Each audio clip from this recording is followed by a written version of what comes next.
নৃশংস হত্যাকাণ্ডে আজ ঐক্যবদ্ধ হয়েছে।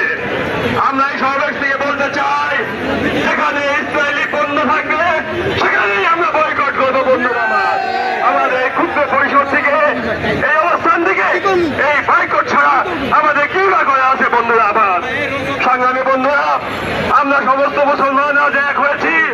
আমাদের ভাইদেরকে যেভাবে হত্যা করা হচ্ছে, আমরা সমস্ত মুসলিম বিশ্ব ঐক্যবদ্ধ হোক।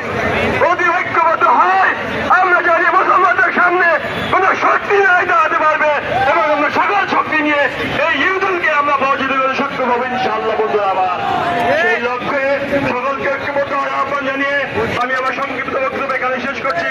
আল্লাহ হাফেজ। বাংলা জিন্দাবাদ, জাতীয়তাবাদী দল জিন্দাবাদ, শহীদ জিয়া আহমদ, দেশনীতি বেগম খালেদা জিয়া জিন্দাবাদ, আগামী রাষ্ট্রনায়ক তারেক রহমান জিন্দাবাদ। ধন্যবাদ বন্ধুরা আমার।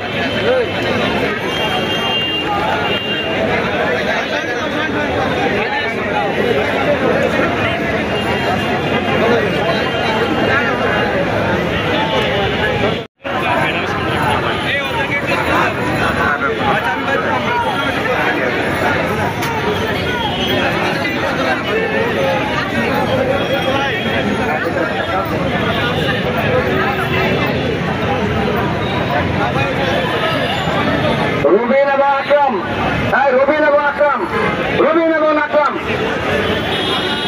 কি সমস্যা? কি বলছেন?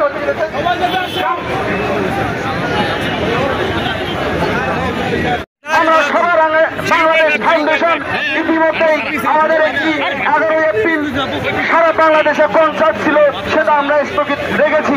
প্রিয় সহযোদ্ধা বন্ধুগণ, আপনারা জানেন গাজা প্রশ্নে আমরা সবাই এক এবং ঐক্যবদ্ধ হয়েছি।